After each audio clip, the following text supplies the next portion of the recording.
ఈ 14వ అధ్యాయం అంతా కూడా ఏంటి అంటే, మనం ఆలోచన చేసినప్పుడు యేసుక్రీస్తు ఇంకా ఫైనల్గా రాబోతున్నటువంటి తీర్పును గూర్చి ప్రివ్యూ చూపించాడు. ప్రివ్యూ అంటే తెలుసు కదా మీకు, ఈ వర్డ్ బాగా అర్థమవుతుంది. అంటే ఇంకా 16, 17 అధ్యాయాల్లో ఉండబోయేటువంటి ఆ మహాభయంకరమైనటువంటి తీర్పును గురించి ఇక్కడ ఒక చిన్న ప్రివ్యూ లాగా కొంచెం ఏం చేస్తాడు దేవుడు అంటే, అపోజిట్ అయినటువంటి యోహాన్ ద్వారా దేవుడు బయలుపరిచి ఇలా ఉండబోతుందని చెప్పి ఒక ఇంట్రడక్షన్ లాగా 14వ అధ్యాయంలో చూపించి వెళ్ళాడు. అందుకే మనం మోటకు చూస్తే 1,44,000 మంది గురించి మాట్లాడిన తర్వాత రెండవ దూత ప్రకటిస్తూ చెప్పిన మాట ఏంటి అంటే, బబులోను కూలిపోయినటువంటి మాట తీసుకొచ్చినప్పుడు దెర్ ఇస్ నో టైం, మీరు తప్పకుండా రిపెంట్ అయి ముందుకు వెళ్ళాలనే విషయం చూస్తాం. ఈవెన్ అలానే మనం ఆలోచించి చూసినప్పుడు 3వ దూత గొప్ప స్వరంతో చెప్పిన మాట ఏంటి అంటే, ప్రతిమకు మ్రొక్కిన ప్రతి వ్యక్తి కూడా దేవుని ఉగ్రతలోనికి వెళ్ళాల్సిందే. ఈ విధంగా మాట్లాడుతూ చెప్తూ వారి గురించి ఇంకా వివరిస్తూ చెప్పిన మాట ఏంటి అంటే, ఆ దేవుని ఉగ్రతలో పాలుపంపులు పొందుకునేటువంటి వ్యక్తులు యుగయుగములు నశించాలి తప్ప బయటకు రావడానికి వీలనేది లేదు. ఇది చెప్పిన తర్వాత కొంచెం కంఫర్ట్గా ఒక 2 వచనాలు వదిలేశాడు అక్కడ పరిశుద్ధాత్మ దేవుడు. ఏంటి ఆ వచనాలు? లాస్ట్ వీక్ మనం విన్నాం. ఏంటి? ప్రభువు నందు మృతులైన వారు ధన్యులు.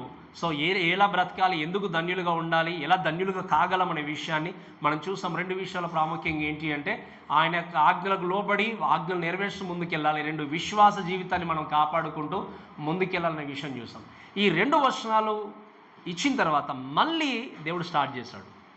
యోహాను మళ్ళీ ఆ యొక్క దర్శనాన్ని చూస్తూ స్టార్ట్ చేసిన విషయం ఏంటంటే, దయచేసి చూడండి 14వ వచనం నుండి 20వ వచనం వరకు ఈరోజు నేను మీతో మాట్లాడాలనుకున్న విషయం ఏంటి అంటే, ద ఫైనల్ హార్వెస్ట్. మీకు అర్థమైంది కదా, చివరి పంట లేకపోతే చివరిగా ఉండబోటువంటి పైరు అనే మాట చూస్తాం. ఈ పంట పైరు అంటే ఏంటి అనే విషయాన్ని ఈ వాక్య భాగంలో మనం క్లియర్గా నేర్చుకుంటూ వస్తాం. కాబట్టి మీరు చాలా జాగ్రత్తగా కాన్సన్ట్రేషన్ చేస్తే ఈ యొక్క వాక్య భాగం మనకు అర్థమవుతుంది. ఈ 14వ వచనం నుండి 20వ వచనం వరకు చూస్తే 2 దర్శనాలు చూశాడు. ఎవరు? యోహాను.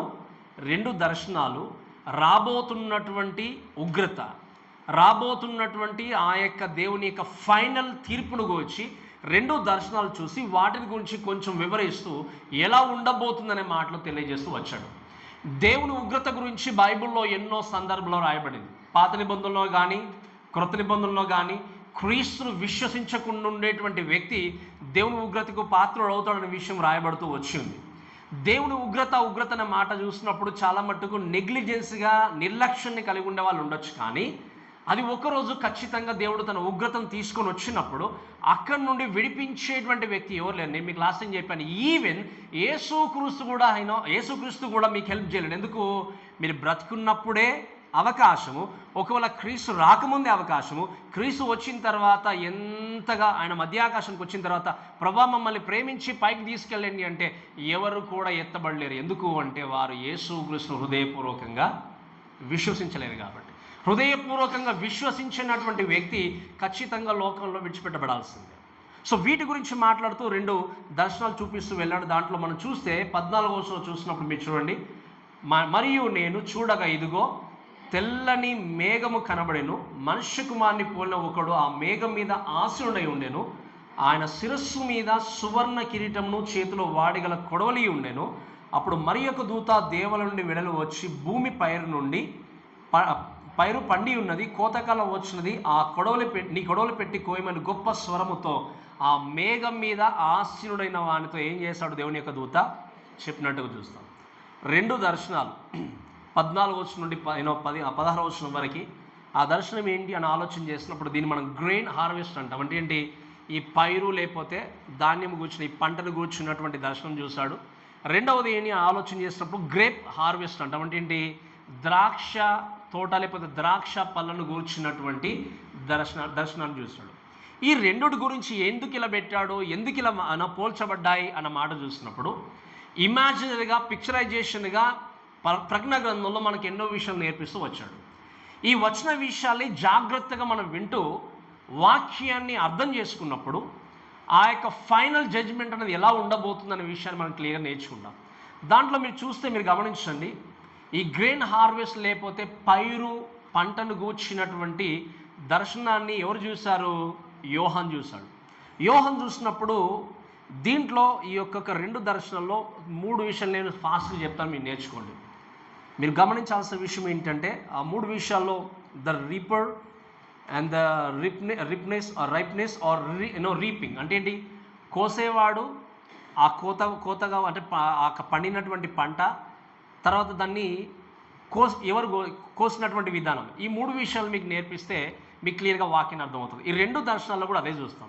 అయితే దేవుని యొక్క వాక్యం చూస్తే మొట్టమొదటిగా కోసే వ్యక్తి ఏంటి, ఈ పైరును పంటను కోసే వ్యక్తి ఎవరైనా ఆలోచన చేసినప్పుడు మీరు 14వ వచనంలో చూస్తే, యోహాను చూసినప్పుడు ఇదిగో తెల్లని మేఘము కనబడెను, మనుష్య కుమారుని పోలిన ఒకడు ఆ మేఘం మీద ఆసుండై ఉండెను, ఆయన శిరస్సు మీద సువర్ణ కిరీటము, చేతిలో వాడిగల కొడవలియు ఉండిన మాట చూస్తాం. దీని గురించి నేను ఎక్కువ డీటెయిల్గా మీకు నేను లోతుగా వెళ్ళను, ఎందుకంటే మనకు ఆల్రెడీ తెలుసు మనుష్య కుమారుడుగా పోలినటువంటి వ్యక్తిగా ఉన్నాడు అంటే ఆయన ఎవరో కాదు, ఎవరు చెప్పండి, యేసుక్రీస్తు. మన ప్రకటన గ్రంథం 1వ అధ్యాయంలో కూడా చూస్తాము. చాలా సందర్భాల్లో మనుష్య కుమారుడు గురించి మాట్లాడినప్పుడు నక్కలకు బొరియలుండెను, ఆకాశ పక్షులకు గూలుండెను, కానీ మనుష్య కుమారుడు తలవాల్చడానికి స్థలము అంటే ఈ don't have any place while was in earth. ఆ లోకంలో ఆయన బ్రతికినప్పుడు ఆయనకు తలవచ్చడానికి స్థలము లేదన్నట్టుగా మనుష్య కుమారుడు అనేటువంటి పదాన్ని యేసుక్రీస్తు కోసం మాట్లాడినట్టుగా చూస్తాం. అయితే ఈ మనుష్య కుమారుడు గురించి మాట్లాడినప్పుడు మీరు చూస్తే ఏంటి అంటే, యేసుక్రీస్తు సన్ ఆఫ్ మ్యాన్గా, మనుష్య కుమారుడిగా, మెస్సియాగా, కోసే వ్యక్తిగా లోకానికి రాబోతున్నాడనే విషయాన్ని అక్కడ ఉన్నటువంటి అపోస్తలుడు అయినటువంటి యోహాను దర్శనాన్ని చూసినట్టుగా చూస్తాం. అయితే దీని గురించి మనం మాట్లాడినప్పుడు మీరు చూడండి, ఈ కోసేటువంటి వ్యక్తిగా ఉన్నటువంటి యేసుక్రీస్తు గురించి చూస్తే మీరు క్లియర్గా అర్థం చేసుకోవాల్సింది ఏంటి అంటే, ఈ యొక్క పైరు పంట అనే మాటను చూసినప్పుడు ఇది రాబోతున్నటువంటి 16 అధ్యాయాల్లో మనం చూసాం. 7 ముద్రల గురించి నేర్చుకున్నాం. తర్వాత ఏం చెప్పండి, 7 బూరల గురించి నేర్చుకున్నాం. చివరి బూర ఊదిన తర్వాత జరిగే సంగతులు, 7 పాత్రల ద్వారా వచ్చేటువంటి తీర్పును మనం చూడబోతున్నాం. ఆ 7 పాత్రలను గూర్చినటువంటి తీర్పును గూర్చిన ప్రివ్యూయే ఇంట్రడక్షన్ ఏంటి అంటే, ఈ పైరు పంట అనే విషయాన్ని మర్చిపోకూడదు. మీరు దాని గురించి తెలియజేస్తూ ఎలా ఉండబోతుంది జడ్జ్మెంట్ అనే విషయాన్ని ఇక్కడ దేవుని యొక్క దూత తెలియజేస్తూ అక్కడ యోహాను మనకు తెలియజేసినట్టుగా చూస్తాం. కాబట్టి కొంచెం క్లియర్గా మీరు కాన్సన్ట్రేషన్ చేస్తే మనకు వాక్యం అర్థమవుతుంది. చూడండి, యేసుక్రీస్తు మనుష్య కుమారుడిగా మేఘం మీద ఆసీనుడై ఉన్నప్పుడు ఆయన శిరస్సు మీద సువర్ణ కిరీటం ఉంది అని చూస్తాం. ఏం కిరీటం చెప్పండి, సువర్ణ కిరీటం అనే మాట చూసినప్పుడు గ్రీక్ భాషలో ఇక్కడ ఈ ప్లేస్లో ఈ మాటకు రాయబడిన విషయం ఏంటంటే స్టెఫనోస్ అంటాం. స్టెఫనోస్ అని రాయబడింది, కానీ డియాడెమి అని రాయబడలేదు. డియాడెమి అంటే అర్థం ఏంటి అంటే ఇట్ టాక్స్ అబౌట్ మన వాక్యం చూసినప్పుడు రాజులు ధరించేటువంటి కిరీటం. బట్ స్టెఫనోస్ అనేటువంటి మాటకు అర్థం ఏంటి అంటే విక్టోరియస్, లేకపోతే విజయాన్ని పొందుకున్నటువంటి వ్యక్తి ధరించేటువంటి కిరీటం. ఇప్పుడు పరుగు పందెంలో కానీ ఏదైనా ఒక కాంపిటీషన్లో కానీ విజయాన్ని పొందుకున్నప్పుడు ఆ వ్యక్తికి ధరింపజేసేటువంటి కిరీటాన్ని స్టెఫనోస్ అంటాం. యేసుక్రీస్తు కూడా లోకానికి వచ్చి మరణించి మన కొరకు త్యాగం చేసి ఆయన బలిగా అర్పింపబడి విజయాన్ని పొందుకొని ఏం చేశాడు, ఆయన తిరిగి లేచి ఒక దినాన లోకానికి రాబోతున్నాను తెలియజేసినటువంటి క్రీస్తు ఆ కిరీటాన్ని ధరించుకొని లోకానికి వస్తున్నట్టుగా ఎవరు చూస్తున్నారు, ఇక్కడ యోహాను చూస్తున్నాడు. స్టెఫినోస్ అనేటువంటి కిరీటాన్ని, ఆ యొక్క అర్థంతో కూడిన కిరీటాన్ని ధరించుకుని లోకానికి వస్తున్నాడు. ఎందుకు అంటే దాని అర్థం ఏంటి అంటే ఆయన విజయాన్ని పొందుకున్నటువంటి వ్యక్తి. ఎవరు, యేసుక్రీస్తు. మరణాన్ని జయించి తిరిగి లేచినటువంటి వ్యక్తి. కాబట్టి ఆ విషయాన్ని మనం చూస్తాం. అది ఈ మాట మాట్లాడుతూ ఇంకొంచెం నేను ఫాస్ట్గా వెళ్తాను. చూడండి, ఆ కిరీటాన్ని ధరించుకోవడం మాత్రమే కాదు, చేతిలో వాడిగల కొడవలి ఉండేనని చూస్తున్నాం. ఈ కొడవలి గురించి మీకు నేను తెలియజేసిన అవసరం, మీ అందరికీ తెలుసు కదా. కొడవలి అంటే ఏంటో తెలుసు కదా. కొడవలి అంటే ఏంటి, కోసేది, పంటను పైరును కోసేది. ఈ కాలంలో అంటే ట్రాక్టర్స్ అన్నీ, అంటే అఫ్కోర్స్ చిన్నతనం ఉండవు, బట్ ఇప్పుడు అంతా కూడా కట్ చేసేటువంటి మిషన్స్ వచ్చినా ఒకప్పుడు అన్నీ కూడా అవే వాడేవాళ్ళు, అంతే కదా. పంటను కోసేటువంటి కొడవలి. ఇంకా మీరు జాగ్రత్తగా చదివితే వాక్యంలో ఏముంది అంటే వాడిగల కొడవలి అనే మాట చూస్తున్నాం. షార్ప్ సికల్ అంటాం మనం. ఏమంటాం చెప్పండి, షార్ప్ సికల్ అంటే ఈ యొక్క వాడిగల కొడవలి తన చేతిలో ఉందని చూస్తున్నాం. ఈ వాడిగల కొడవలి యొక్క అర్థాన్ని గురించి మనం మాట్లాడినప్పుడు మీరు చూడండి, ఈ యొక్క వాడిగల కొడవలి ఏం చేస్తుంది అంటే టు కట్ ద హార్వెస్ట్, ఏంటి, పంటను కట్ చేయడానికి అనే మాట మనం చూస్తున్నాం. వాడిగల కొడవలి అనే మాట చూసినప్పుడు ఒక పంటను మనం కొయ్యాలి అంటే ఎటువంటి కొడవలతో కోస్తాం చెప్పండి? షార్ప్నెస్తో ఉన్న కొడవలు తీసుకుంటామా, లేకపోతే షార్ప్ లేని కొడవలు తీసుకుంటామా? ఎందుకు షార్ప్నెస్తో కూడిన కొడవల్ని వాడతారు? ఎందుకు చెప్పండి? పంట త్వరగా కోయాలి, ఎక్కడ కూడా దేన్ని కూడా వదిలేయకూడదు. ఒకవేళ నీ చేతిలో షార్ప్ కొడవలు లేకపోతే అదేమవుతుంది, సగం కోసి అయినా సగం మళ్ళీ ఏం చేయాలి, వదిలిపెట్టాలి. ఈ షార్ప్ యొక్క సిక్కల యొక్క అర్థం ఏంటి అంటే, దేవుడు ఫైనల్గా లోకానికి వస్తున్నటువంటి టైంలో ఈ పాత్రల ద్వారా చూపించబోయేటువంటి జడ్జిమెంట్ ఏంటి అంటే, లోకంలో ఉన్నటువంటి పైరు లేకపోతే పంట ఏది కూడా మిగల్చబడకుండా ప్రతిదాన్ని సమస్తాన్ని కట్ చేయబోతున్నాడు దేవుడు అనే విషయం స్పష్టంగా అర్థమవుతుంది. అంటే దాని అర్థం ఏంటి అంటే, ఈ పైరు గురించి పంట గురించి మాట్లాడినప్పుడు లోకంలో యేసు క్రీస్తును అంగీకరించినటువంటి సర్వజనుల మీద దేవుని యొక్క ఉగ్రతతో కూడినటువంటి ఈ 7 పాత్రల యొక్క తీర్పులు లోకంలో కుమ్మరింపబడతాయి. అవి 16 అధ్యాయంలో క్లియర్గా మనం నేర్చుకుంటాం. మీకు అర్థమైంది కదా? ఈ షార్ప్ సిక్కలు తీసుకునే దేవుడు ఏం చేస్తున్నాడు, సిద్ధంగా ఉన్నాడు.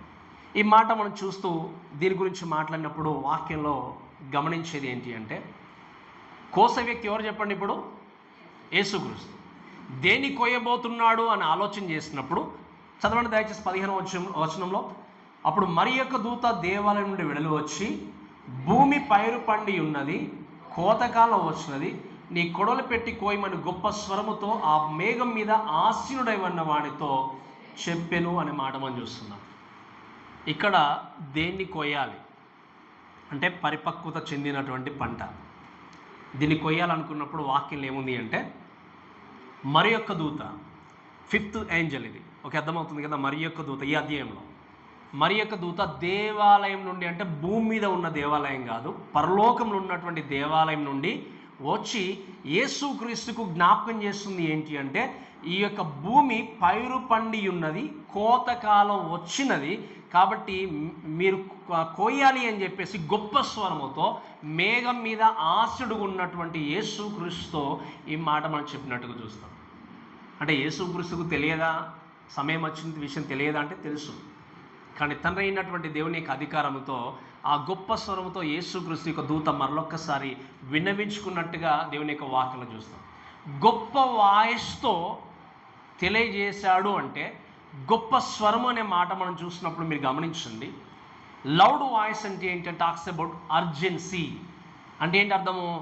ఇంకా సమయం లేదు, వెంటనే జరిగిపోవాలన్నట్టుగా గట్టిగా అరుస్తూ దేవుని యొక్క దూత ఆ స్వరము చేత యేసుక్రీస్తుకు తెలియజేసినట్టుగా చూస్తాం. అంటే ఇంకా డిలే చేయాల్సిన అవసరం లేదు, ఇంకా ఆగిపోవాల్సిన అవసరం లేదు. అంటే ఏంటి? No more delay, no more grace. మీరు వినండి, ఇంకా గ్రేస్ లేకుండా, కృప లేకుండా, ఆగిపోకుండా ఈ యొక్క పంటను వెంటనే ఏం చేయాలి? కట్ చేసేయాలి, తీసివేయాలని చెప్పేసి ఆ దేవుని యొక్క దూత గొప్ప స్వరముతో క్రీస్తుకు తెలియజేసినట్టుగా చూస్తాం. అర్జెన్సీ అంటే ఆలస్యము చేయకుండా పంటను ఏం చేసేయాలి? తీసేయాలి. అయితే మీరు వినండి, మీకు ఒక చిన్న డౌట్ రావచ్చు ఇక్కడ. పంట పండిన తర్వాత పండినటువంటి పంటను అనుభవించడానికే, తినడానికే కదా, ఉపయోగకరంగా ఉండడానికే కదా అనుకుంటున్నారేమో. అంతే కదా? అంతే కదా కామన్గా ఆలోచన చేస్తుంది. కానీ వాక్యంలో మీరు గమనించేది ఏంటి అంటే, ఇక్కడ రాయబడినటువంటి ఈ పంట గురించి మాట్లాడితే దీన్ని అనుభవించడానికో ఆ పంట మనకు ఉపయోగకరంగా ఉండడానికో కాదు. కానీ మీరు చదవండి దయచేసి వాక్యం ఏమని రాయబడిందో. అదే 15వ వచనంలో, భూమి పైరు పండి ఉన్నది, కోతకాలం వచ్చింది. కింద ఏమని రాయబడి చెప్పండి ఫుట్ నోట్లో? పైరు పండి. అంటే దీన్ని మనము రైప్ అంటాం. అంటే మీ యొక్క విషయం చూసినప్పుడు ఏంటి అంటే, చాలా చక్కగా ఆలోచన చేస్తే ఏంటి అంటే, ఓవర్ రైప్, డ్రై. అంటే ఏంటి చెప్పండి? ఆ పంట అనేది పండిపోయి ఇంకేం జరిగింది? పనికి రానిదిగా మిగిలిపోయింది. మీకు అర్థమవుతుంది చెప్పిన మాట? అది పండిపోయి ఎండిపోయింది కాబట్టి అది తినడానికి కానీ, లేకపోతే ఇంకా చెప్పాలంటే అనుభవించడానికి కానీ, ఉపయోగించుకోవడానికి పనికి రాంది కాబట్టి దాన్ని ఏం చేయాలి? ఇప్పుడు తీసి దాన్ని ప్రక్కన పడవేయాలి. ఈ లోకంలో ఉన్నటువంటి జనులందరూ కూడా క్రీస్తును తెలుసుకోకుండా ఎంతగా తమ జీవితాన్ని కొనసాగించిన ఫైనల్గా ద ఫైనల్ జడ్జ్మెంటు యేసుక్రీస్తు లోకానికి తీసుకుని రాబోతున్నప్పుడు ఆయన భూమి మీద అడుగు పెట్టడానికంటే ముందు జరిగే ఫైనల్ జడ్జ్మెంట్ ఏంటి అంటే, చివరికి ఏంటి అంటే, ఈ 7 పాత్రలతో కూడినటువంటి ఆ యొక్క తీర్పులు లోకానికి వచ్చినప్పుడు ఆ తీర్పుల ద్వారా అవి అక్కడ ఉన్నటువంటి పైరు లేకపోతే జనులందరూ కూడా ఉపయోగకరంగా మార్చబడడానికి కాదు, కానీ వారు దేనికి పనికిరాని వ్యక్తులు ఉన్నారు కాబట్టి వారందరినీ కూడా నరకానికి పంపించడానికి. మీరు చూడండి, ఇప్పుడు మీరు ఎంత మంచి పంట వేసినా, చాలా బాగా చక్కగా వాటర్ అంతా పెట్టి చాలా బాగా పండించిన, అనుకున్న దానికంటే ఎక్కువ పండిపోయి పరిపక్వత ఎక్కువ వచ్చి అంత జరిగిన తర్వాత అది మీరు వేరే వాళ్ళకి అమ్మలేరు, మీరు తినలేరు. చివరికి దాన్ని ఏం చేయాలి చెప్పండి?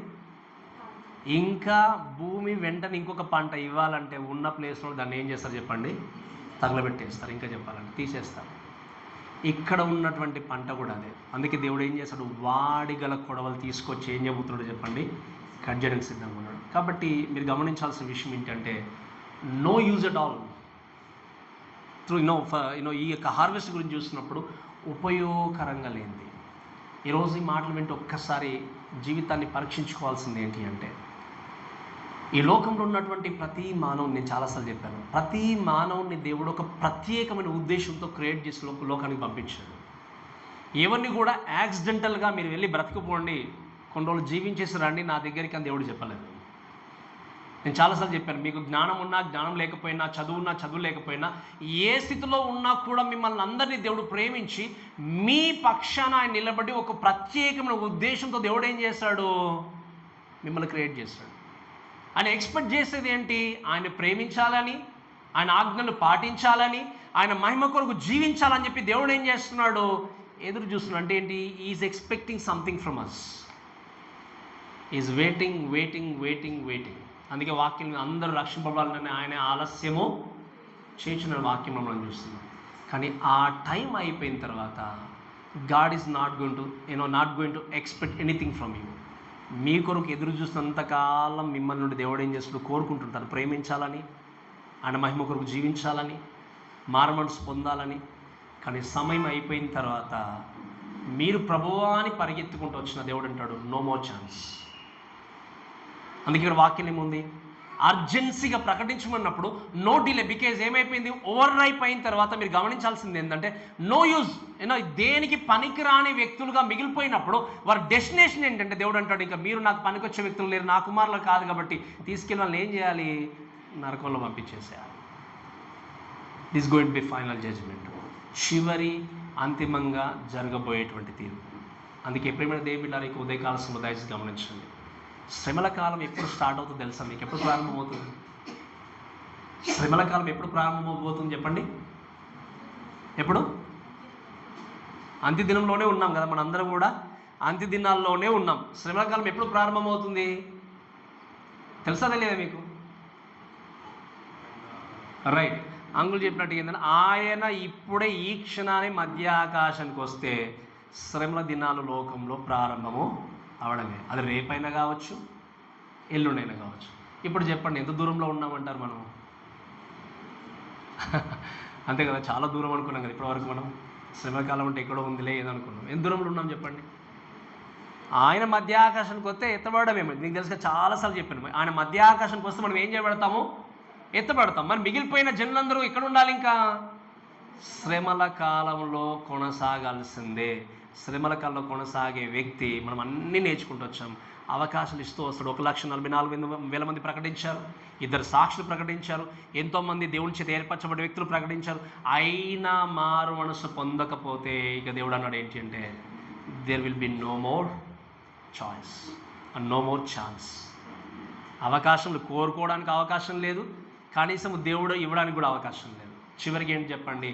నరకానికి వెళ్ళాల్సిందే, కట్ చేయాల్సిన విషయం దేవుని యొక్క వాక్యం చూస్తాం. కాబట్టి ఆ పరిపక్వత చెందినటువంటి పంట పనికి రావడానికి కాదు, కానీ పనికొచ్చేదని కాదు, కానీ పనికిరానిదిగా తీయబడి కోసివేయబడి బయట పారవేయవలసిందే. అందుకే ఇక మాట్లాడుతూ మనం ఒక చిన్న ఈవెన్ ఇన్సిడెంట్ కూడా జ్ఞాపకం చేసుకుంటాం. లైక్ బైబిల్లో యోహాను సువార్త 15వ అధ్యాయంలో కూడా చూస్తే ఆయన అంటాడు కదా, నేను ద్రాక్షవల్ని తీగలు, మీరు అంటారు దేవునితో అంటుకట్టబడితే ఏమవుతుందో చెప్పండి? ఫలిస్తారు. ఒకవేళ అంటుకట్టబడకుండా ఒకవేళ ఉంటే వాటిని ఏమన్నాడు దేవుడు?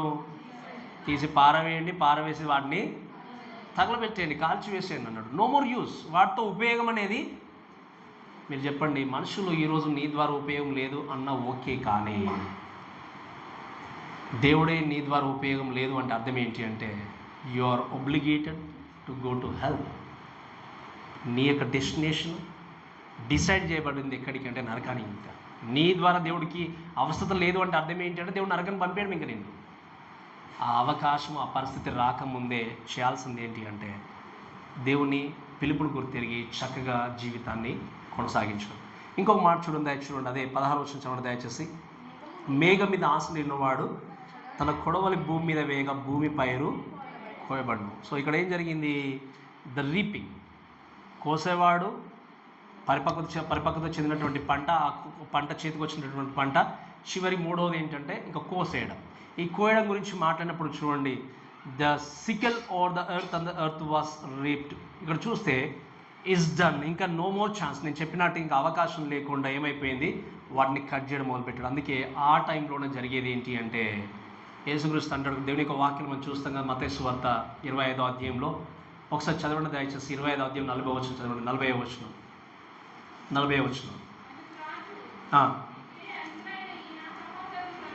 మత్తయి సువార్త 25వ అధ్యాయం 40వ వచనం. అదేనా?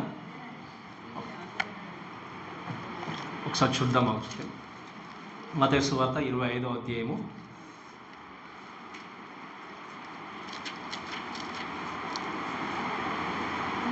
రైట్ చదవండి. 41 వచ్చింది చూడండి. 41. అప్పుడు ఆయన ఎడమ వైపున ఉండు వారిని చూచి, శపింపబడిన వారులారా, నన్ను విడిచి అపవాదికిని వాని దూతలకు సిద్ధపరిచిన నిత్య అగ్నిలోనికి పోవండి. ఈవెన్ మీకు ఇక్కడ చూస్తే ఈ 32వ వచనంలో చూస్తే అదే అధ్యాయంలో, అప్పుడు సమస్త జనంలో ఆయనతో పోగు చేయబడుదురు. గొల్లవాడు మేకల నుండి గొర్రెలను వేరుపరచున్నట్లు ఆయన వారిని వేరుపరిచి తన కుడివైపున గొర్రెలను, ఎడమ వైపున ఏం చేస్తాడు చెప్పండి, మేకలను నిలబెట్టును అని దేవుని యొక్క వాక్యం చూస్తాం. యేసు క్రీస్తు ఈ యొక్క తీర్పు ద్వారా మనం అర్థం చేసుకోవాల్సింది ఏంటి అంటే ఇస్ డన్. ఏమవుతుంది? ఆ gods are going to be destroyed. ఏం చేస్తున్నాడు దేవుడు? మేకలను గొర్రెలను వేర్పరచి ఏం చేయబోతున్నాడు? నిత్య నరకంలోనికి వీరందరినీ పంపించబోతున్నాడు. అక్కడ అవకాశం అనేది లేదు. అక్కడ అవకాశం లేదు. ఇంకా ఆ యొక్క ఛాన్స్ ఇవ్వండి ప్రభు, ఒక ఛాన్స్ ఇవ్వండి ప్రభు అని చెప్పడానికి వీలేదు. ఎందుకంటే అవకాశం అనేది అప్పటికి అయిపోయింది. ఈరోజు మీరు వినండి, ఈ మాటలన్నీ మనం ప్రతిసారి చాలాసార్లు వింటూ వస్తున్నాం ఇక అంత్యదినంలో ఉన్నటువంటి మనందరం కూడా ప్రజ్ఞ గ్రంథం ద్వారా. కానీ అవకాశం అయిపోతుందనే విషయాన్ని వింటున్నా కూడా చాలా సందర్భాల్లో మన జీవితాన్ని చెక్ చేసుకోకుండా, పరీక్షించుకోకుండా ఇంకా సమయం ముందులే అనుకుంటూ ముందుకు వెళ్ళిపోతే వాక్యం రాయబడిన మాట ఏంటంటే ఇంత గొప్ప రక్షణను నిర్లక్ష్యం చేస్తే నువ్వు ఎలాగూ తప్పించుకుందని దేవుని యొక్క వాక్యం ఉంది. దేవుడు చాలాసార్లు అవకాశం ఇస్తున్నాడు. అసలు దేవుడికి ఎంత పేషెన్స్ అంటే మనం తప్పు చేసి విసిగిపోతామేమో కానీ, అందుకే నేను అప్పుడప్పుడు ఆలోచన చేసేవాడిని, మనం తప్పులు చేసి పాపాలు చేసి దేవుని దగ్గరికి వెళ్ళి ప్రభువును క్షమించమని అడిగి మనకే విసుకొస్తాం కొన్నిసార్లు. ఎన్నిసార్లు అడుగుతాను ప్రభు అని, కానీ మనల్ని క్షమించడానికి మన ప్రార్థన వినడానికి దేవుడు ఎప్పుడు విసుకోలేదు.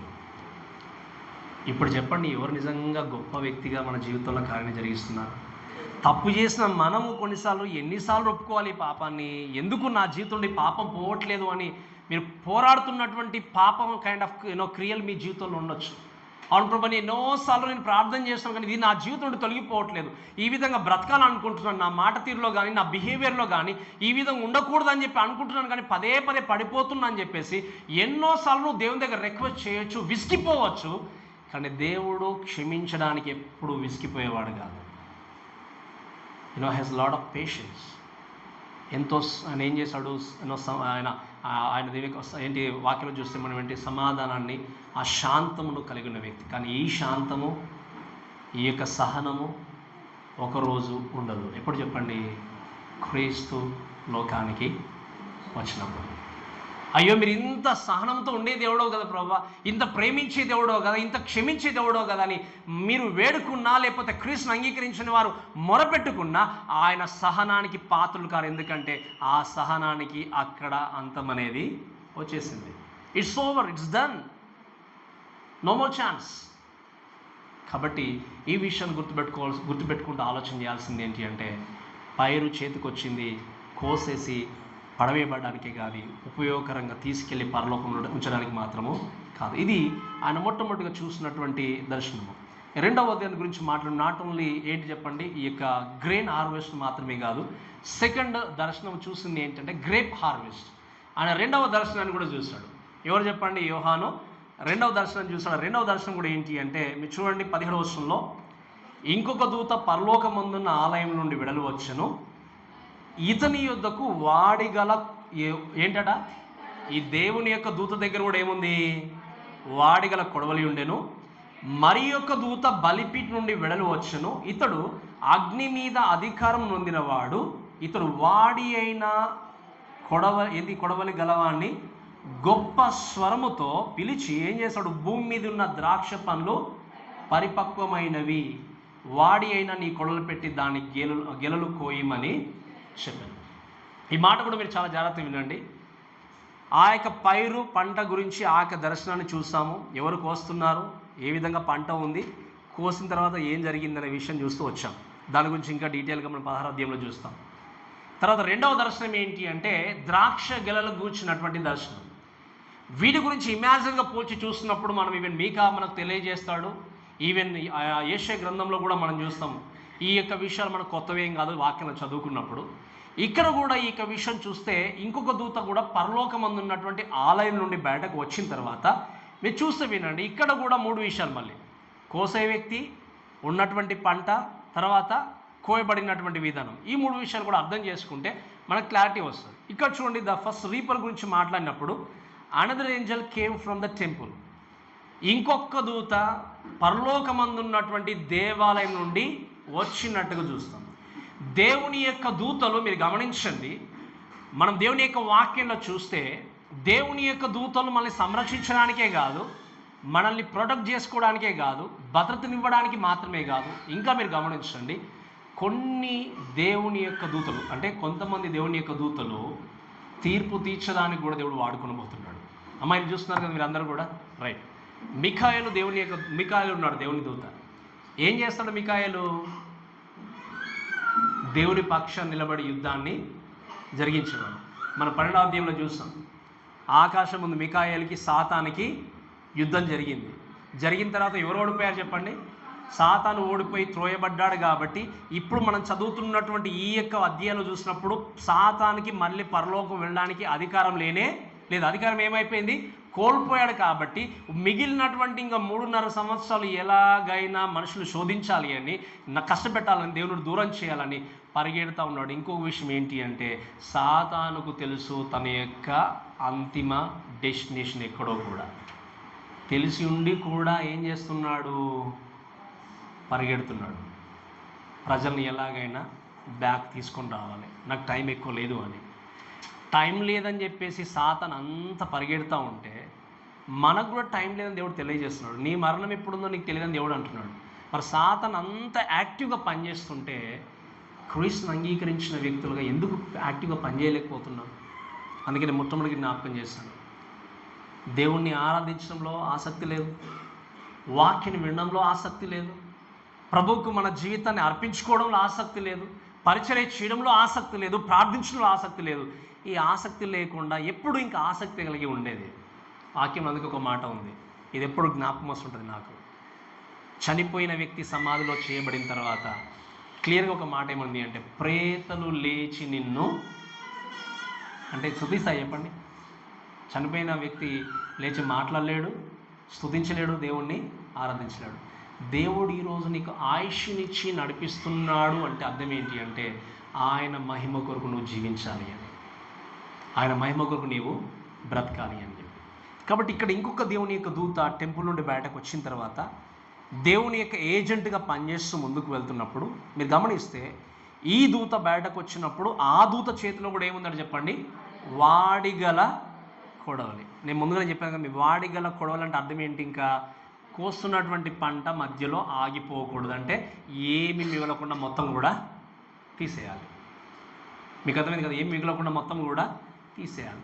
ఈ విషయాన్ని చూస్తూ మరి ఇక్కడ ఎటువంటి పంట ఉంది అని ఆలోచన చేసినప్పుడు 18వ అధ్యాయం వచనం చదవడం చూడండి దయచేసి. మరి యొక్క దూత బలిపీఠం నుండి వెడలు వచ్చెను, ఇతడు అగ్ని మీద అధికారము నొందినవాడు, ఇతడు వాడి అయిన కొడవలి గాని వాడిని గొప్ప స్వరముతో పిలిచి భూమి మీద ఉన్న ద్రాక్ష పండ్లు పరిపక్వమైనవి, వాడి అయిన నీ కొడలు పెట్టి దాని గెల్లు. ఆ మొదటి దర్శనానికి రెండవ దర్శనానికి కొంచెం దగ్గర సంబంధం ఉన్నా కూడా కొంచెం డిఫరెన్స్ ఉంటుంది. మీరు చాలా జాగ్రత్తగా వినాలి. మీకు చాలా జాగ్రత్తగా వింటే మీకు అర్థమవుతుంది. ఇంకొక దూత వచ్చాడు. ఎక్కడ నుండి వచ్చాడు ఇప్పుడు ఈ దూత? బలిపీఠం నుండి. ఈ బలిపీఠం నుండి మాట్లాడినప్పుడు మనం 8వ అధ్యాయంలో కానీ మన ప్రార్థనలు బలిపీఠం దగ్గరికి చేర్చబడుతున్నాయి. దేవుడు స్వీకరిస్తున్నాడు, అంగీకరిస్తున్నాడు. ఈ యొక్క వారధిగా ఈ యొక్క దేవుని యొక్క దూత కూడా అక్కడ ఉన్నట్టుగా మనం దేవుని యొక్క వాక్యం నేర్చుకుంటూ వచ్చాం. 6వ అధ్యాయంలో చూస్తున్నప్పుడు బలిపీఠం కింద ఉన్నటువంటి ఆత్మలు దేవుణ్ణి అడుగుతున్నాయి. ఏమడుగుతున్నాయి చెప్పండి? ప్రభువా, ఎప్పుడు ఇంకా మీరు వీరిని శిక్షిస్తారు? ఇంకెంతకాలం వీరు లోకంలో బ్రతుకుతారు? ఎంతకాలం అన్యాయం చేస్తారు? ఎంతకాలం అక్రమం జరిగిస్తారు? ఎంతకాలం నిజంగా మీకు వ్యతిరేకంగా జీవితాన్ని కొనసాగిస్తారు అని చెప్పి దేవుని బలిపీఠం కింద ఉన్నటువంటి ఆత్మలు ఏం చేస్తున్నాయి చెప్పండి? మొర పెట్టుకున్నట్టుగా చూస్తాం. ఆ మొర దేవుడు వినేం చేశాడు? జడ్జిమెంట్ అంతా తీసుకుని వస్తున్నాడు. అక్కడ ఉన్నటువంటి దేవుని యొక్క దూత ఏం చేశాడు చెప్పండి? వచ్చి చెప్పిన మాట ఏంటి? ఎవరితో చెప్తున్నాడు? దేవాలయం నుండి వచ్చినటువంటి దూతను చూసి గొప్ప స్వరంతో చెప్తున్నటువంటి మాట ఏంటి అంటే, భూమి మీద ఉన్న ద్రాక్ష పండ్లు పరిపక్వమైనవి, వాడి అయిన నీ కొడలు పెట్టి దాని గెలలు కోయమని చెప్పాను. ఈ మాటను కూడా మీరు చూస్తే ఏంటి అంటే, మీరు చాలా జాగ్రత్తగా గమనించాల్సిన విషయం ఏంటి అంటే, ఈ ఏంజల్ లేకపోతే ఈ యొక్క దేవుని యొక్క దూత వచ్చి కొడవలి చేతిలో పట్టుకున్నటువంటి దూతతో చెప్పిన మాట ఏంటి అంటే, కట్ దిమ్ ఆఫ్. ఏమన్నాడు? నీవు వాటిని కట్ చేయవు, గెలలు తీసేయమని చెప్పాడు. అక్కడ కూడా యేసుక్రీస్తుతో కూడా ఒక దేవుని యొక్క దూత చెప్పాడు, మీరు వాటిని ఏం చేయండి? పైరు యొక్క పంటను మీరు కోసేయండి అని చెప్పి. ఆ పైరు యొక్క పంట గురించి మాట్లాడినప్పుడు అది పనికొచ్చేది కాదు, కానీ పనికి రాకుండా పడేయాల్సిందే. ఇక్కడ కూడా మీరు చూడండి రాయబడిన, ఇక్కడ కూడా ఇంకొక వేరే డిఫరెంట్ గ్రీక్ వర్డ్ వాడాడు. ఇక్కడ రైట్కి ఏంటంటే డిఫరెంట్ గ్రీక్ వర్డ్ ఎందుకు వాడారు అంటే, ఇక్కడ రాయబడిన విషయం ఏంటి అంటే, మీరు చూసే విషయం ఏంటి అంటే, అక్కడ దయచేసి చూస్తే, నీవు ద్రాక్ష పండ్లు పరిపక్వమైనవి, వాడి అయినా నీ కొడవలు పెట్టి దాని గెలలు కోయము. ద్రాక్ష పండ్లు పరిపక్వమైనప్పుడు ఏం చేస్తారు చెప్పండి? కామన్గా ఏం చేస్తారు చెప్పండి? మన కింది వర్షంలో చదువుతాం, మీకు అర్థమవుతుంది. అక్కడ కింది వర్షంలో చదివితే మీకు అర్థమవుతుంది. ఏం చేస్తారు? మామూలుగా తీసి దాన్ని ఒక తొట్లో వేసి దాన్ని తొక్కి చేసి అని కూడా ద్రాక్షరసము దాన్ని తీసుకుంటారు.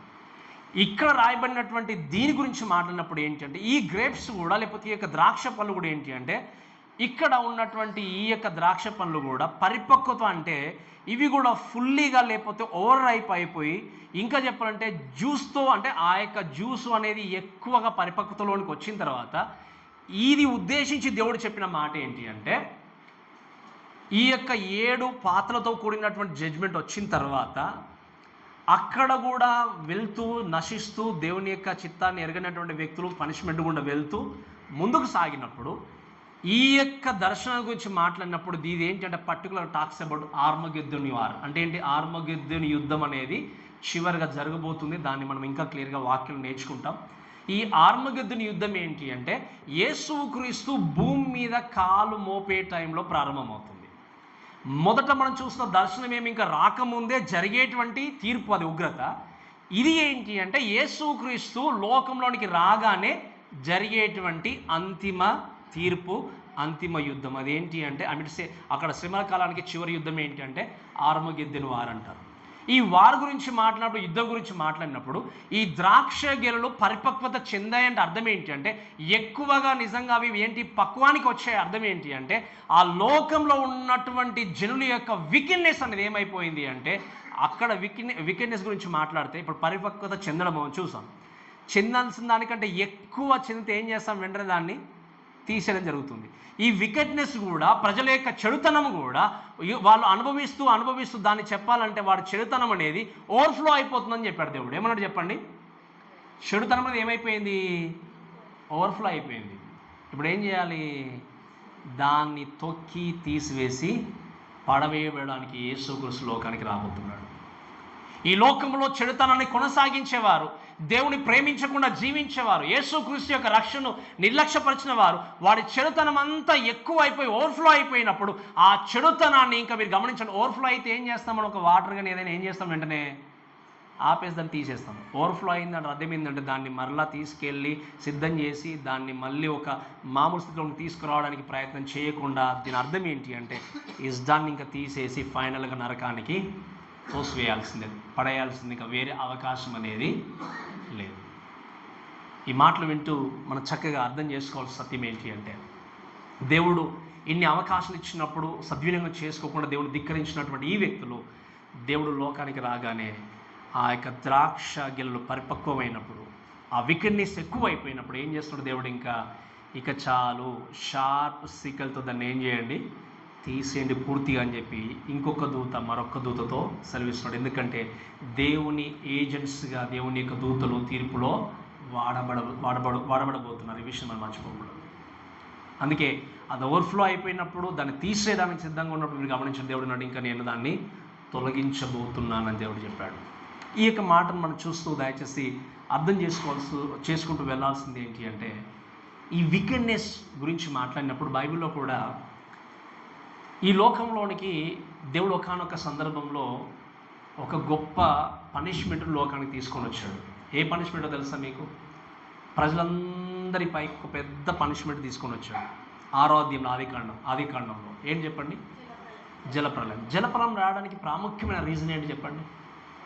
ప్రాముఖ్యమైన కారణం ఏంటి? రైట్ ఏముంది వాక్యంలో? వారి పాపము, వారి చెడుతనము భూమి మీద గొప్పదిగా కనబడదట. ఎవరికి? భూమి మీద గొప్పదిగా అంటే ఏంటి? అన్నిటికంటే గొప్పది ఏం కనబడిందట దేవుడికి?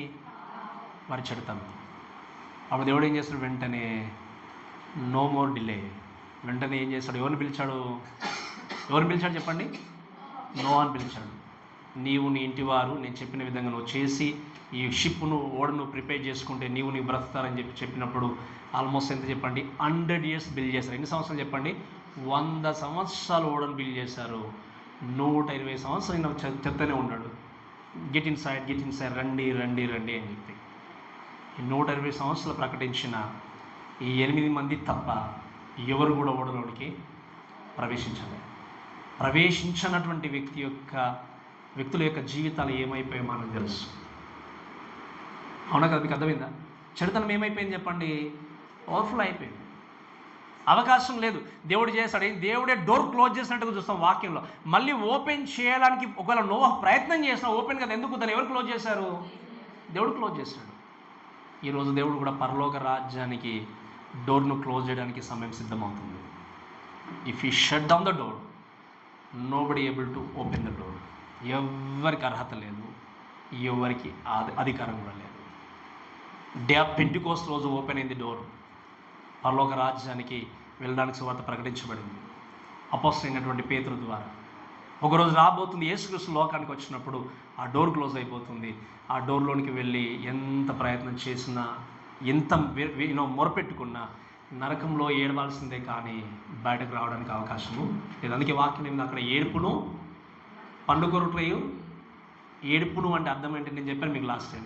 అది కాన్స్టాంట్గా ఆగిపోకుండా ఉండేటువంటి పనిష్మెంట్ కానీ గ్యాప్ ఇచ్చి ఉండే పనిష్మెంట్ మాత్రము కాదు. అందుకే మీకు చెప్పాను లాస్ట్ టైం కూడా, మనమిచ్చే పనిష్మెంట్ లాగా ఉండదు దేవుడిచ్చే పనిష్మెంట్. మీకు అర్థమవుతుందని చెప్పినమాట, మనమిచ్చే పనిష్మెంట్ లాగా ఉండదు. మనము దేహాన్ని గాయపరుస్తాం అంతే కదా, ఆత్మను టచ్ చేయలేము. కానీ దేవుడికి వాక్యంలో ఏముంది?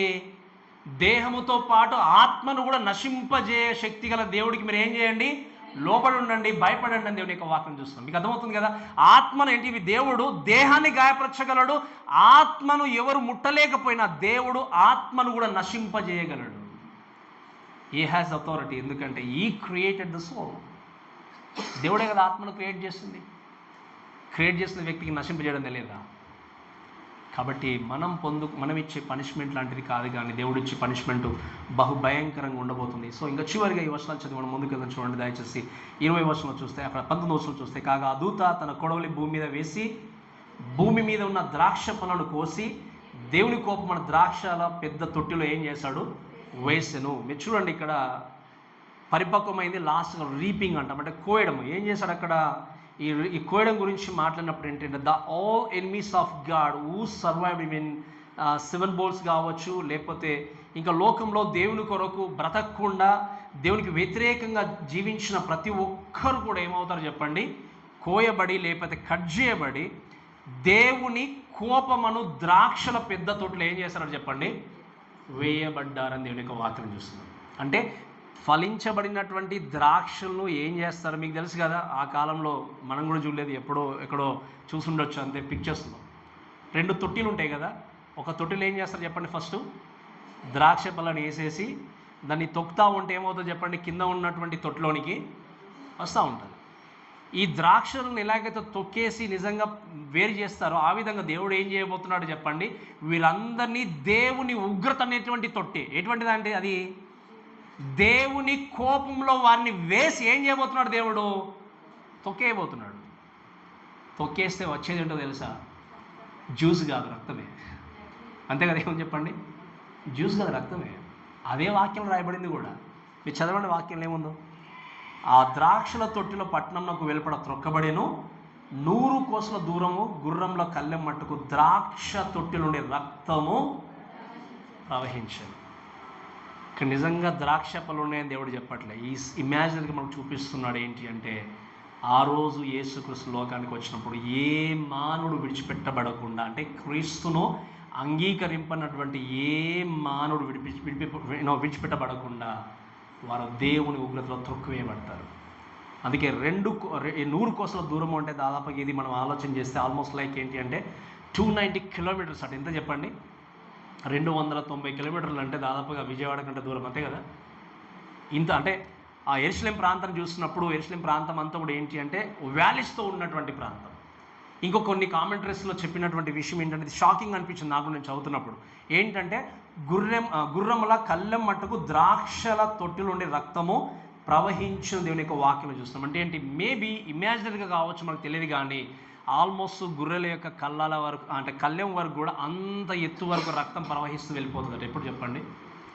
In the last days, in the final judgement. మీరు అనొచ్చు ఎంతమంది అంటే ఒకరు కాదు, ఇద్దరు కాదు, 100 కాదు, 1000 కాదు, crores of people, majority of the people. ఆ రోజు దేవుని, అందుకే మీరు గమనించండి, నేను మొదటిగా మీకు జ్ఞాపకం చేస్తాను, అంత్యదినాల్లో అనేకుల ప్రేమ చల్లారిపోతుంది. అంటే క్రైస్తవుడికి ఈ రోజు నీ ఉంటూ కూడా, దేవుని అంగీకరించి కూడా, దేవుణ్ణి నిజంగా తెలుసుకున్న వ్యక్తిగా నువ్వు ఉంటూ నువ్వు ముందుకు సాగుతున్నప్పుడు, ఒకవేళ నీ రక్షణ అనేది నిజంగా జెన్యున్గా లేకపోతే, నీ రక్షణ విషయంలో నువ్వు సరైనటువంటి నిశ్చయత కలిగి ఉండకపోతే, క్రైస్తవుడిగా పేరు పెట్టుకున్నా కూడా నువ్వు ఎత్తబడకపోతే ఆ రోజు ఈ విధంగా తొక్కబడాల్సిందే. ఆ రోజు ఖచ్చితంగా నరకానికి వెళ్ళాల్సిందే. అయ్యో ప్రభా, నేను ప్రతి ఆదివారం క్రమం తప్పకుండా చర్చికి వెళ్ళాను, ఎప్పుడు మిస్ చేయలేదు ప్రభా, మీకు తెలియదా అనొచ్చు. చక్కగా పాట పాడాను, ప్రార్థన చేశాను, పరిచర్య చేశాను, అన్నీ చేసిన ప్రభా, మీకు తెలియదా నేను ఎంత చక్కగా మీ కొరకు పాట పడ్డానో, పని జరిగించానో, అసలు ఈవెన్ ఉపవాసం ఉండి అన్నాన్ని మానేసి కూడా పరిగెత్తాను అనొచ్చు. నువ్వు ఎన్ని చేసినా క్రీస్తుకు సరైనటువంటి స్థానం హృదయంలో లేకపోతే నీ జీవితం నరకానికి వెళ్ళాల్సిందే. If you are not truly genuinely saved, you have to go to hell. అంతే, నిన్ను ఎవరు కూడా తప్పించలేరు. ఇంకా నీ జీవితానికి తెలిసి ఈరోజు వ్యక్తిగతంగా నిజంగా క్రీస్తుకు నువ్వు స్థానాన్ని ఇచ్చావా? నిజంగా జెన్యున్గా నువ్వు దేవుడికి నీ జీవితాన్ని అప్పగించావా? నిజమైన కమిట్మెంట్తో నువ్వు దేవుడిని సేవిస్తున్నావు? ఒకసారి నీకు తెలుసు. అందుకే నేను ఎప్పుడు చెప్తుంటాను కదా, నిజంగా దేవుణ్ణి ప్రేమించి అంగీకరించినటువంటి వ్యక్తికి చర్చికి రమ్మని ఎవరు కూడా మిమ్మల్ని అడగాల్సిన అవసరం లేదు. అంతే కదా, మీరు చర్చికి రండి, ప్రార్థనకు రండి అని బ్రతనాల్సిన అవసరం లేనే. నువ్వు నిజమైన క్రైస్తవుడు అవుతే, చర్చ్లో ప్రార్థన ఉంటే ఇంట్లో టైంపాస్ చేయలేము. నువ్వు టైంపాస్ చేస్తున్నట్టు అర్థం ఏంటి అంటే maybe you're not genuinely saved. We don't know exactly. అందుకే చెప్పాను, if really you're not able to get from your bed, ఇంకా బెడ్ పైన నుండి లేవట్లేదు, సిక్ అయిపోయాను నేను, నాకు ఎమర్జెన్సీ వర్క్ ఉంది, ఇది వెళ్ళకపోతే నాకు కుదరదు అనుకుంటే ఓకే. బట్ నీ ప్రక్కన ఒక ప్రక్కన పాటలు వినిపిస్తున్నా కూడా నువ్వు చర్చికి రాని స్థితిలో ఉన్నావు అంటే నీ లోపల దేవుని కార్యం జరగట్లేదు. నువ్వు ఎంత మంచి పరిచర్య సంఘంలో జరిగించాలని చూసినా, ఎంత బయట పరిచర్యాలని చూసినా, బాగా ప్రార్థన చేసినా, ఎన్ని చేసినా కూడా నేను మరలా చెప్తున్నాను, దేవుడు మనకి ఎంత ఇచ్చాడో అంతే అడుగుతాడు. అంతే కదా. ఒక తలంత ఇస్తే ఒక తలంత రిటర్న్ అడిగేది, 2 ఇస్తే 5 ఇస్తే 5 అడుగుతాడు. 1 ఇచ్చి నాకు 5 మంది దేవుడు అడగడు. నేను చెప్పినప్పుడు మీకు అర్థమైంది కదా. దేవుడు మీకు అప్పగించినటువంటి పని విషయంలో మీరు బహు జాగ్రత్తగా ఉండి దాన్ని జరిగిస్తూ ముందుకెళ్ళాలి. This is going to be final judgement. దీని తర్వాత తీర్పు లేదు. అందుకే ప్రాణం ఉన్నప్పుడే ప్రభువైన యేసుక్రీస్తుని ఏం చేయాలి? అంగీకరించాలి. ప్రాణం పోయిన తర్వాత ఎంత ప్రార్థన మనకు తెలుసు. చివరికి నేను చెప్పి ముగిస్తాను. ఇంకా ధనవంతుడు లాజరు కోసం మనకు తెలుసు. ధనవంతుడు నరకంలో ఉండి ఎంతగానో వేడుకుంటున్నాడు, ఎంతగానో విన్నవించుకుంటున్నాడు. ప్రభు నాకు అవకాశం ఇవ్వండి అని చెప్పి ఎంతగానో గోజాడుతున్నాడు. కానీ జరిగింది ఏంటి చెప్పండి? తండ్రివైన అబ్రహామా అని పిలుస్తున్నాడు ఆయన. కానీ అబ్రహాం చెప్పాడు, అక్కడికి ఇక్కడికి రావడానికి అవకాశము లేదు. రేపు నిజంగా ధనవంతుల్లాగా పరిస్థితి ఉండబోతుందా? లాజర్లాగా పరిస్థితి ఉండబోతుందా? అది ఎవరి చేతిలో ఉంది చెప్పండి? ఎవరి చేతిలో ఉంది? మీ జీవితము ధనవంతుల్లాగా ఉండాలా, లాజర్లాగా ఉండాలా చనిపోయిన తర్వాత అని నిర్ణయించుకోవాల్సింది ఎవరి చేతిలో ఉంది? ఇప్పుడు మీ చేతిలో ఉంది. And if you are truly saved, praise the lord, you will get into heaven. But దానికంటే ముందు మనం ఏం చేయాలి? లాస్ట్ వీక్ చూసాం. ఒకవేళ ఈ రోజు నువ్వు జెన్యున్గా రక్షింపడకపోతే, నిజంగా క్రీస్తు సొంత రక్షణ అంగీకరించకపోతే, వాక్యం రాయబడినట్టుగా ఏంటి అంటే నిత్య నరకంలోనికి వెళ్ళాల్సిందే. ఆ నరకంలో ఉండేటువంటి పనిష్మెంట్ శాశ్వత కాలమైంది. అక్కడి నుండి తప్పించేటువంటి మార్గం లేదు. అందుకే నేను మ్యారేజ్ కోసం ఒక మాట చెప్తుంటాను. నేను పెళ్లి కోసం, మీకు తెలుసా, marriage has only entrance, there is no exit అని చెప్తాను నేను. అంతే కదా. పోవడానికి మాత్రమే, రావడానికి నరకం కూడా అంతే. అంతే కదా. పోవడానికి మాత్రమే మార్గము. మీరు వద్దు అన్న కూడా బలవంతంగా, వాక్యం ఏముంది, బలవంతంగా తీసుకెళ్ళి తోసేయడమే. సపరేట్ చేస్తాడు దేవుడు. సపరేషన్ చేసి ఏం చేస్తాడు? తీసుకెళ్ళి నరకంలో పడేస్తాడు. పడేసిన తర్వాత రావడానికి మళ్ళీ అవకాశము లేదు. అది కూడా వాక్యం. యుగ యుగాలు నరకములో శిక్ష అనుభవించాల్సిందే. ఈ నరకం నుండి బయటపడాలి అంటే, నిత్య రాజ్యంలో క్రీస్తుతో పాటు ఎల్లకాలం జీవించాలి అంటే ఉన్న ఏకైక మార్గం ఒకటి. ఏం చెప్పండి? అది ఏం చెప్పండి? యేసుక్రీస్తు నేనే మార్గమును అన్నాడు కదా. ఏమన్నాడు చెప్పండి? నా ద్వారా తప్ప తండ్రి దగ్గరికి ఎవరు రారు. ఎవరు వస్తారు ఇప్పుడు తండ్రి దగ్గరికి వెళ్ళాలి అంటే? ఆయన మార్గములో నడిచే వ్యక్తి మాత్రం. ఈయన ఇంకా యేసుక్రీస్తు ఒక మాట్లాడు, మీరు మీ హృదయాన్ని కలవరపడనీయకండి, ఎందుకంటే నా తండ్రి ఇంట నమ్మకం చూస్తాను. ఈ మాట అని చెప్తుంటాను కదా. మీరు ఎప్పుడు నాకు నివాసం లేదని టెన్షన్ పడక అవసరం లేదు. ఎందుకంటే దేవుడు అందరిని ప్రేమించేవాడు, అందరి కొరకు ప్రాణము పెట్టినవాడు. కాబట్టి ఈ యొక్క విషయాలు వాక్యంలో తెలియజేయబడినట్టుగా ఒకరోజు జరగబోతున్నాయి.